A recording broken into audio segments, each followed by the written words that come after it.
오늘이 16장인데 상반기에 15장까지 우리가 말씀을 봤었고요. 오늘 또 2달 동안에 걸쳐서 이제 마지막 이 후반부를 우리가 나누게 됩니다. 그리고 잠깐 기억을 되살리기 위해서 지도를 하나 좀 보실 텐데요. 자, 여기가 어디냐면은 자, 요렇게 생긴 게 요렇게 생긴 게 어디입니까? 홍해 보면 이렇게 더듬이처럼 2개 나온 게 있잖아요. 그게 이렇게 2개예요. 그 사이에 있는 것, 요걸 시나이 반도라고 합니다. 시내 반도. 시내산이 여기 있어요. 자, 그러니까 지금 여기는 지중해고요. 여기가 이렇게 크게 가지고 아프리카 대륙이 있는 쪽이죠. 자, 이스라엘 백성이 애굽에서 노예살이를 하죠. 여기가 이집트입니다. 노예살이를 하다가 하나님께서 백성들의 기도를 들으시고 모세를 구원자로 이집트로 보내십니다. 그래서 여러 가지 이적을 일으킨 후에 자, 모세가 이스라엘 백성을 데리고 홍해를 건너서 자, 요 시내산으로 오죠. 요렇게 구해서 홍해 건너는 거, 요게 우리 성경에서 뭐예요? 출애굽기란 말이에요. 자, 이렇게 해서 요 시내산까지 옵니다. 시내산에서 하나님께서 율법을 주시죠? 십계명을 비롯한 율법을 주세요. 그걸 기록한 말씀이 뭐예요? 레위기예요. 레위기. 그 다음에 율법을 받았잖아요. 그러면은 하나님께서 이제 약속의 땅으로 데려가시죠. 가나안 땅으로 데려가신단 말이에요. 가나안 땅이 어디냐면은 요 지중해 옆에 있는 여기예요, 여기. 자, 근데 여기를 이제 가야 되는데 시내산에서 출발해서 가나안 땅으로 이제 들어가려고 합니다. 그래서 출발할 때부터의 이 여정을 기록한 것이 민수기예요. 우리가 보고 있는 이 민수기입니다. 자, 그럼 이렇게 올라와 가지고 여기서 가나안 땅으로 들어가면 되겠죠? 근데 요 지역에서 이스라엘 백성이 가나안 땅에다가 정탐꾼을 보내요. 어떤 땅인지 좀 보고 와라. 근데 정탐꾼들이 갔다 와가지고는 이상한 소리를 하죠. 뭐 땅이 좋네 안 좋네. 뭐 그냥 여기 사는 사람들이 엄청나게 커가지고 우리는 메뚜기 같네. 우리 들어가면 다 죽겠네. 뭐 이런 얘기를 한단 말이에요. 그러니까 하나님을 믿지 못하는 이 불순종의 죄를 저지르기 때문에 하나님께서 그래? 거기 들어가면 다 죽겠다고? 그럼 한번 죽어봐 해가지고 여기 들여보내지 않으시고 이 광야에서 뺑뺑이를 돌리십니다. 순종 훈련을 시키시는 거예요. 그래서 여기서 바로 들어가지 못하고 여기에서 38년을 방황을 합니다. 그러니까 바란 광야라는 거예요. 오늘 이제 보는 본문은 이제 어디냐면은 자, 율법을 받아서 여기까지 와서 정탐꾼을 들여보냈죠. 그 다음에 이상한 소리 했죠. 그 다음에 하나님께서 그래 너희들은 광야에서 한번 뺑뺑이 좀 돌아봐야 되겠다 해가지고 돌기 시작하는 그 시점이에요. 그게 오늘 본문의 이제 배경입니다. 그거를 이제 먼저 기억을 좀 하시고요.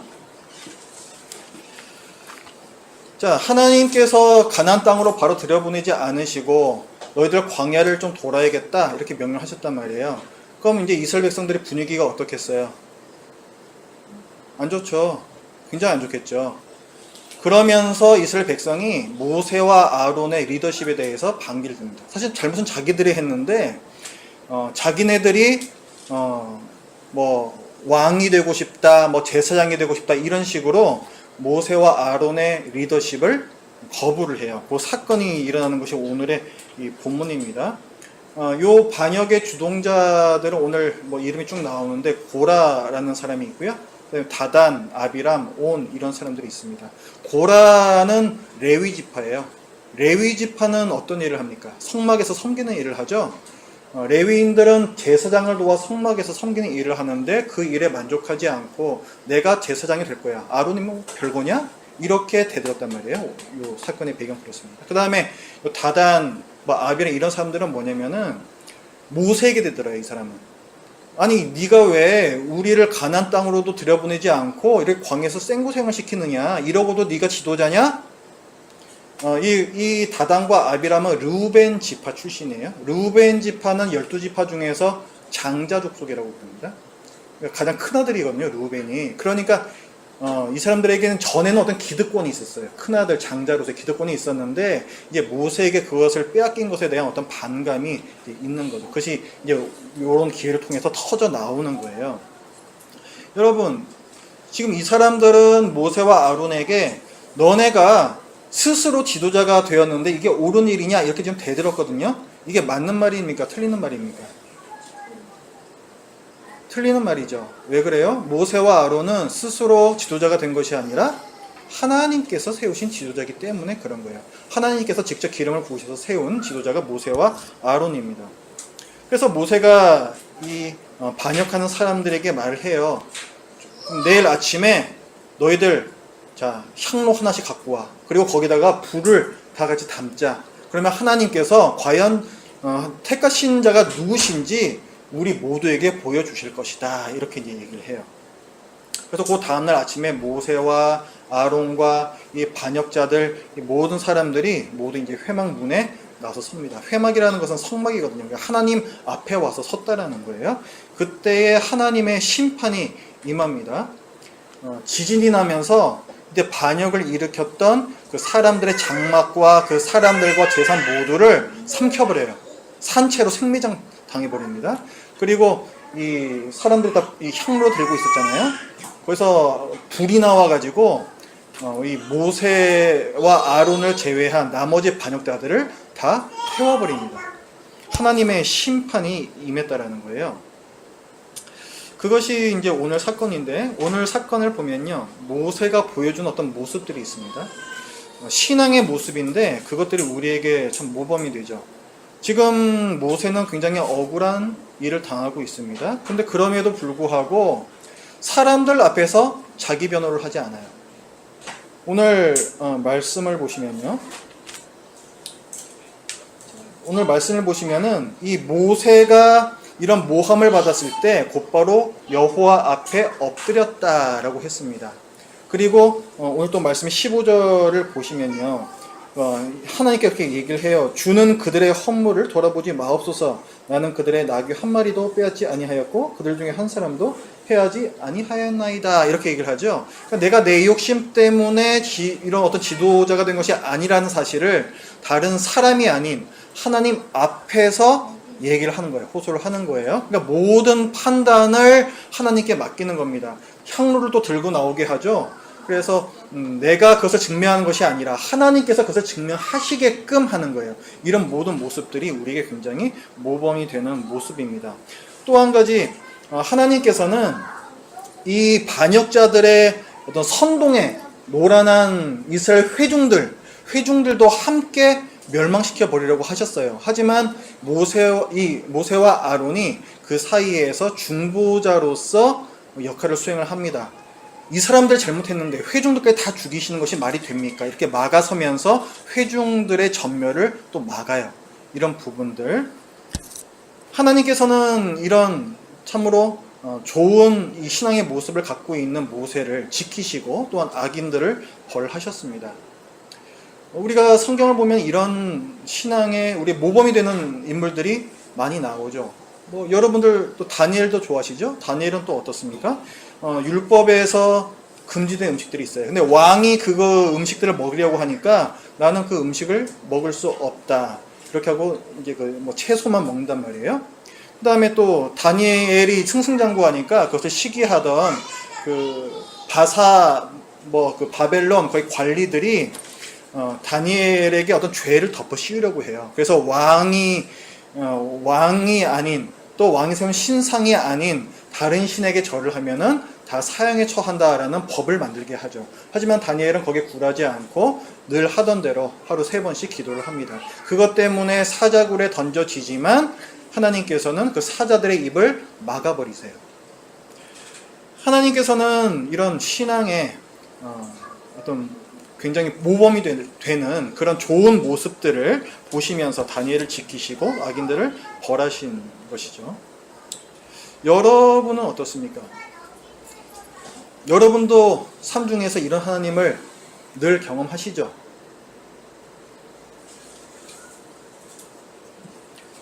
여러분 이런 하나님 경험 안 하세요? 여러분은 삶 중에서 의인의 형통을 경험하시지 않으십니까? 항상 의인을 보호하시는 하나님, 의인을 부당하게 핍박하는 악인을 벌하시는 하나님, 그런 하나님을 여러분 경험하지 않으십니까? 그러니까 그것을 매일매일 경험해야지 정상이 아닐까요? 어떻습니까?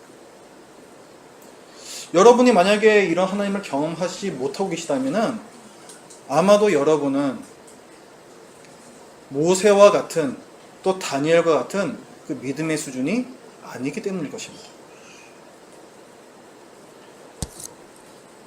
혹시 제 말이 좀 빈정거리는 것처럼 들렸다면 굉장히 죄송합니다.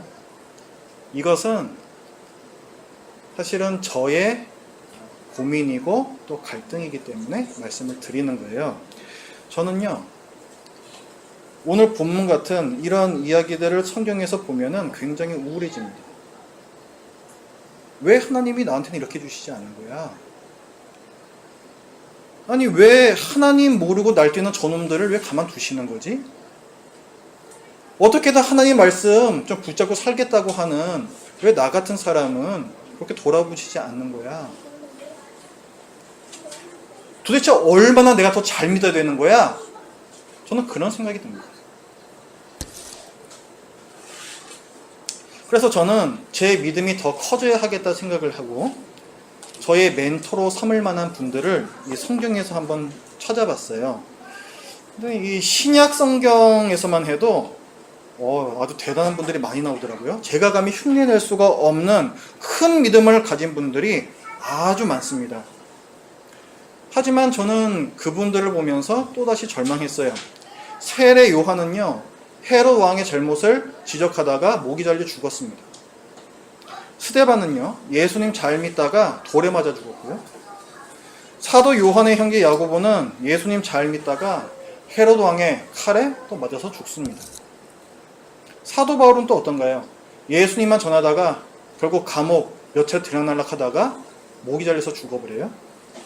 사도 요한은 또 어떻습니까? 예수님께 대한 믿음을 지키다가 나중에 반모섬이라는 곳에 유배 가버리죠.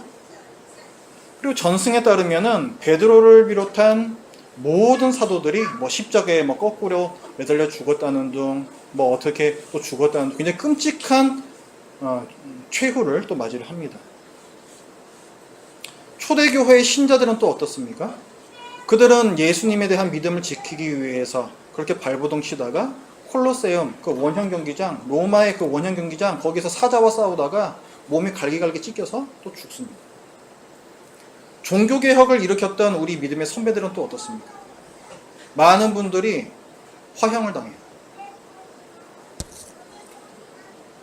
저는 참 궁금했습니다. 왜 하나님께서는 콜로세움에서 사자들의 입을 막지 않으셨는가? 왜 하나님께서는 오히려 종교개혁자들에게 불에 타 죽는 끔찍한 고통을 허락하셨는가? 왜 하나님께서는 의인을 보호하시지 않는가? 왜 하나님께서는 악인을 벌하시지 않는가? 저는 생각했어요. 그럼 이 신약에 나오는 이 사람들 또 우리 믿음의 선배들, 이분들의 믿음은 참 대단한 거였지만 모세의 믿음까지는 아니었나 보다. 이렇게 또 생각을 한번 해봤습니다. 그래서 저는 이 믿음의 리그에 예수님을 출전시키기로 했어요. 아주 강력한 우승 후보 아닙니까? 우리 예수님. 모세도 당할 수 없는 의인. 그 믿음을 이 세상 과연 누가 당할 수가 있겠습니까? 마침 예수님께서 당하신 일도 모세가 오늘 당한 일과도 비슷합니다. 사람들에게 시기, 미움, 질투 이런 것들을 받아서 부당하게 위기에 처하세요. 그리고 오늘 모세가 그러하듯이 모든 판단을 다 하나님께 맡깁니다. 이 죽음을 앞둔 위기 상황에서 나의 원대로 마시옵고 오직 아버지의 원대로 하옵소서. 또 예수님의 선하심 또한 결코 모세에게 뒤지지 않아요. 모세와 아론이 오늘 그 백성들을 죽이지 말아달라고 그렇게 가운데에서 중보자 역할을 하지 않습니까? 예수님은 어떠세요? 대적자들을 위해서도 기도하시지 않습니까? 아버지, 저들을 사하여 주옵소서. 저들은 자기들이 하는 것을 알지 못함이니이다. 이렇게 큰 믿음을 가지신 예수님께서 십자가에 달리셨는데 과연 하나님께서 그걸 보고만 계시겠냐라는 거죠. 과연 보고만 계시지 않았습니다. 마태복음 27장에 보면은 땅이 진동하면서 땅이 갈라지고 바위가 다 터져버렸다라고 기록을 하고 있습니다. 땅이 갈라졌대요. 자, 오늘 땅이 갈라지면서 그 대적들을 다 삼킨 것처럼 땅이 갈라졌대요. 그러면 그렇지, 역시 예수님! 그쵸? 근데 어때요? 땅이 갈라진 건 좋은데 악인들은 하나도 안 죽었어요. 그죠? 예수님만 돌아가셨습니다. 이게 뭐냐? 예수님의 믿음으로도 그럼 안 되는 거냐? 도대체 얼마나 잘 믿어야 하나님의 보호하심을 우리가 경험할 수 있는 거냐? 아마 예수님께서도 당황하셨던 것 같아요. 그래서 돌아가시기 전에 소리를 지르십니다. 엘리 엘리 라마 사막다니, 나의 하나님이여 나의 하나님이여 어찌하여 나를 버리시나이까? 이렇게 제가 잘 믿었는데도 저를 버리실 거예요? 좀 우스꽝스러운 해석이죠? 제 얘기에서 뭐가 잘못되었습니까?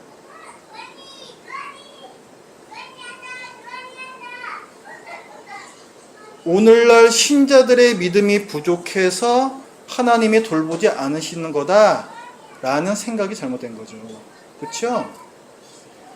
그러면 왜 하나님께서 악인을 내버려 두시는가? 특히나 이 신약 시대에 와서는 왜 하나님께서는 고난받는 의인을 내버려 두시는가? 우리는 거기에 대해서 답을 얻어야 되겠죠. 우리가 볼 수 없는 영적인 세계가 있습니다. 그 영적인 세계에서 도대체 무슨 일이 일어나고 있는지 그걸 우리가 알아야 돼요. 하나님께서는 사도 요한을 통해서 그 비밀을 알려주셨습니다. 여러분 제일 뒤로 넘기셔서 요한계시록 6장으로 가보겠습니다.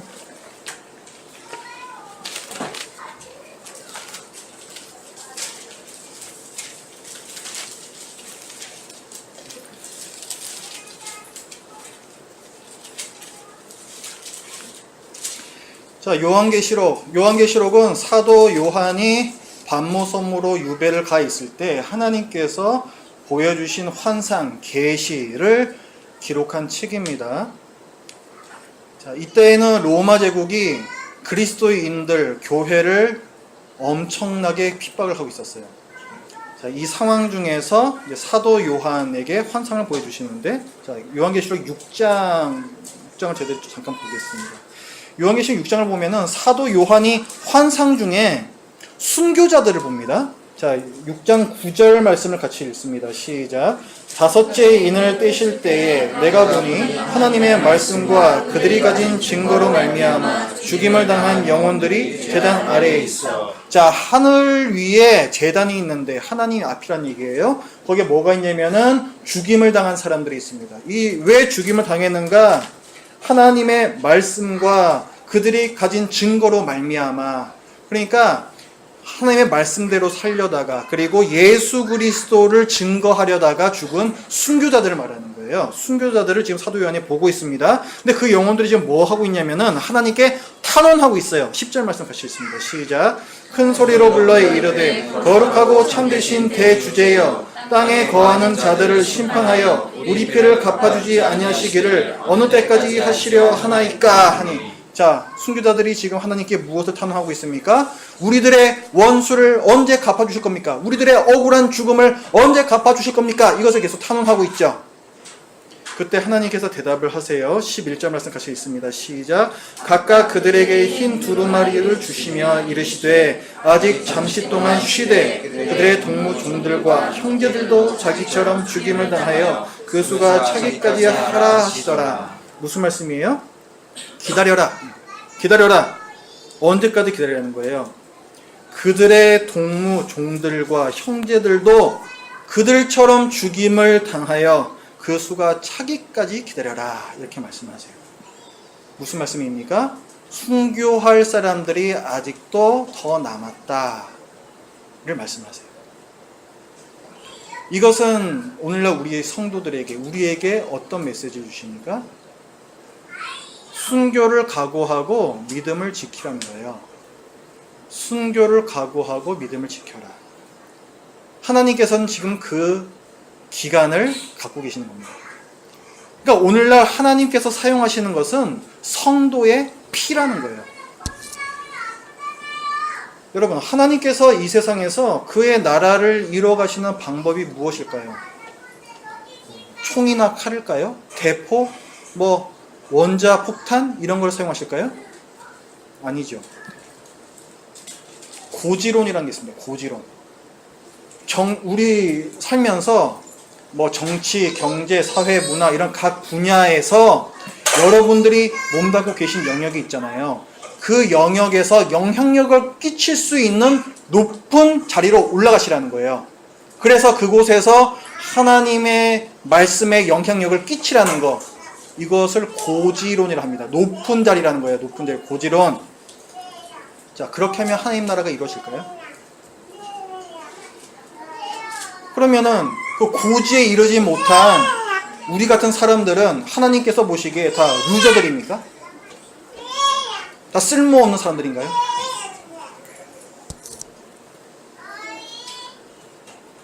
우리는요, 너무나도 힘없이 십자가에 달려서 죽으신 참으로 무능해 보이는 예수 그리스도를 전합니다. 하나님께서는 너무나도 억울하게 죽임당하신 그 하나님의 아들과 그분의 뒤를 쫓아 억울하게 죽어가는 순교자들의 그 무능의 능력을 사용하셔서 하나님의 나라를 이루어 가고 계세요. 여러분은 하나님 나라를 위해서 무엇을 기도하십니까? 주위에 영향 끼칠 수 있는 높은 지위, 강력한 힘, 탁월한 능력, 많은 돈, 이런 것들을 위해서 기도하십니까? 여러분, 안 믿는 사람 믿게 만들고 싶으시죠? 그죠? 여러분 원하시잖아요. 안 믿는 사람이 예수 그리스도를 믿게끔 변화시키고 싶어 하시잖아요. 사람은요, 감동을 받을 때 변화됩니다. 근데 여러분 한번 생각을 해보세요. 여러분 TV 뉴스에서 거기 나오는 대기업 총수들이나 정치인들이나 이런 사람들 보면서 여러분 감동을 받습니까? 큰 영향력을 갖고 있는 그런 분들을 보면서 여러분들 감동을 받아요? 그럼 언제 감동받아요? 인간시대 보시면서 감동받잖아요. 저 사람 참 지지리도 못 샀는데 도대체 왜 저렇게 사는 거야? 그 사람의 어떤 철학이 있고 신조가 있어요. 그걸 보면서 우리가 감동을 받는 거잖아요. 그죠? 사람들이 그리스도를 믿게 되는 것도 똑같아요. 여러분의 굽히지 않는 신앙의 그 절개의 모습을 볼 때에 사람들은 궁금해하고 또 감동합니다. 저 사람은 도대체 왜 저렇게 사는 거야? 왜 저렇게 사소고생하는 거야? 도대체 예수가 누구길래 그러는 거야? 이 감동이 사람들의 마음을 열게 하는 거예요. 우리가 경험적으로 압니다. 우리나라에서도 지금껏 벌써 몇 번 그리스도인이 대통령이 된 적이 있어요. 그때 복음이 이 땅에 더 확산이 됐습니까? 안 그렇잖아요. 아니라는 거예요. 그런 방법은 아니라는 거예요. 하나님께서는 우리의 낮아짐, 억울함, 부당한 고난, 헌신, 희생, 이런 것들을 사용하십니다. 왜 신자의 억울함이 있을까요? 하나님께서 지금도 성도의 고난과 희생을 사용하여서 당신의 나라를 확장하고 계시기 때문에 그렇습니다. 왜 하나님께서 악인을 지금 벌하시지 않을까요? 아직 순교자의 수가 차지 않았기 때문에 그래요. 왜 여러분이 믿음 때문에 고난을 받습니까? 하나님께서 당신의 나라를 확장시키는 이 일에 여러분을 참여시키셨기 때문입니다. 목숨 걸고 선교해야 하는 나라들이 있죠. 오늘도 선교사님께서 오셨지만은 특히 이슬람 국가, 또 우리 가까이 있는 북한은 아예 들어가지도 못합니다. 이런 나라들에서는요, 선교하는 거, 그 다음에 거기서 누군가 회심하는 거, 이 자체가 목숨 걸고 하는 일입니다. 근데 저는 지금 여러분에게 모두 그런 나라에 가셔서 선교를 하십시오, 그런 말씀 드리는 거 아니에요. 그것은 매우 귀한 일입니다. 하지만 지금 이곳에서 여러분의 삶 속에서 그리스도를 위해서 더 낮아지고 그리스도를 위해서 더 억울한 일을 당하고 그리스도를 위해서 더 고난받고 그리스도를 위해서 더 헌신하는 이런 매일매일 자기를 죽이는 일, 이것 역시 순교라고 저는 말씀을 드리는 거예요. 이것을 위해서 내가 과연 무엇을 할 수 있을지 기도해 보시는 건 어떻겠습니까? 여러분이 사실 이 작고 불편한 교회에 오시는 것도 사실 그런 매력이 있기 때문에 오시는 거 아니에요? 그렇다면 여러분의 개인적인 삶에서도 이런 매력을 좀 더 드러내 보시는 건 어떻겠습니까? 여러분을 부당하게 괴롭히는 악인들이 있죠. 그 악인들에 대해서는 여러분 걱정 안 하셔도 됩니다. 성경은 마지막 심판에 대해서 말씀을 하고 있어요. 하나님은 공의로우신 분이십니다. 의인에게는 상을 주시고 악인에게는 벌을 주시는 분이시죠. 그런데 이 땅에서는 그런 모든 심판이 이루어지지 않아요. 그렇기 때문에 마지막 심판이 있는 겁니다. 그날에는 여러분이 바라는 일들이 일어나요. 오늘 이스라엘의 백성에게 보여주신 심판이 있죠. 땅이 갈라지고 하늘에서 불이 내려오는 이 심판. 사실 이것은 맛보기에 불과합니다. 마지막 날이 되면요, 진짜 백의 심판이 임해요. 베드로후서 3장에서 이렇게 말씀합니다. 주의 날이 도둑같이 오리니, 마지막 날을 말하는 거예요. 그날에는 하늘이 큰 소리로 떠나가고 물질이 뜨거운 불에 풀어지고 땅과 그 중에 있는 모든 일이 드러나리로다. 오늘 이스라엘 백성이 당한 이 일과는 전혀 비교도 할 수 없는 엄청난 일이 일어날 겁니다. 하나님께서 반드시 악인을 벌하신다는 거예요. 성도의 원수는 예수님의 원수이고 동시에 또 하나님의 원수입니다. 하나님께서 그런 원수들을 그냥 내버려 두지 않으세요. 여러분들이 그 원수들을 처단하지 않으셔도 하나님께서 알아서 아주 알뜰살뜰하게 다 처리를 해 주실 겁니다. 아무쪼록 하나님의 전지하심과 또 전능하신 힘으로 그 악인을 심판하실 것, 그리고 자녀의 눈물을 결코 잊지 않으시는 그 하나님의 사랑을 믿으시면서 성도의 고난을 인내하는 저와 여러분들 되시기를 바랍니다. 기도하겠습니다. 하나님 아버지, 저희들이 뜻대로 잘못 생각하는 부분이 있음을 오늘 말씀을 통해서 알았습니다. 하나님 아버지, 저희들이 왜 이 땅을 살면서 고난을 겪어야 하는지, 왜 하나님께서는 마치 저희를 외면하시는 것처럼 보이는지 저희들이 이 시간에 그 답을 얻어갑니다. 하나님 아버지, 저희들의 삶 가운데에서 하나님의 계획에 더욱더 일치된 삶이 보여지도록 하여 주시고, 또 저희들의 이 삶이 잠깐 비록 힘들지만 그러나 영원한 즐거움과 기쁨을 주실 것을 바라보는 가운데 넉넉히 이 어려움을 감내할 수 있는 우리 모두 되게 하여 주시옵소서. 예수님의 이름으로 기도드립니다.